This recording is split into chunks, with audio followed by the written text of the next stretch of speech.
Je vous remercie, Madame la Présidente.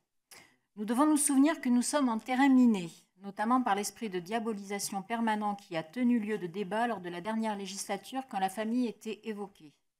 Nous devons absolument sortir d'une dialectique médiatique entre un camp du bien, identifié au progrès, et un camp du mal, trop souvent affublé à tous ceux qui veulent préserver la famille traditionnelle.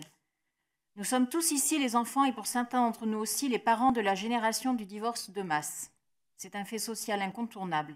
Un fait social qui nécessite que l'État considère d'un regard nouveau la politique du mariage et de la famille. Un fait social qui a des conséquences importantes comme la disparition de la figure du père. Une disparition qui ne manque pas d'infliger des conséquences psychologiques, familiales et donc sociales qui irriguent toute notre société. Les pères ont des devoirs et une vocation dans l'éducation des enfants. Une société qui organiserait l'impossibilité pour les pères d'exercer ce devoir serait une société bien malade. Toutefois, quelques expressions m'ennuient dans l'exposé des motifs. D'abord, la notion d'égalité.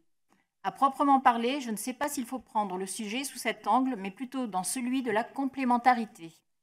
Alors que nous allons au-devant de nombreux changements par amendement du texte, cela nous inspirera peut-être dans la direction d'une mise en place effective de la garde partagée. En effet, je ne pense pas que les pères ou les mères demandent la garde alternée par pulsion d'égalité, mais plutôt par désir naturel d'exercer leur vocation et leur devoir. D'ailleurs, je crois que ce n'est pas le nombre des cas qui nous intéresse réellement, c'est plutôt la question de la justice. Nous ne cédons pas à un lobby des pères, mais à la force de l'altérité sexuelle dans l'éducation des enfants et à la justice de la complémentarité au sein de la famille. Je sais que mes propos doivent résonner avec des affrontements législatifs précédents, mais je préfère conserver la plus grande sincérité sur ce texte. J'ai bien vu les amendements du rapporteur qui améliorent le texte. Quelques questions cependant demeurent sur la multiplicité des situations et autres.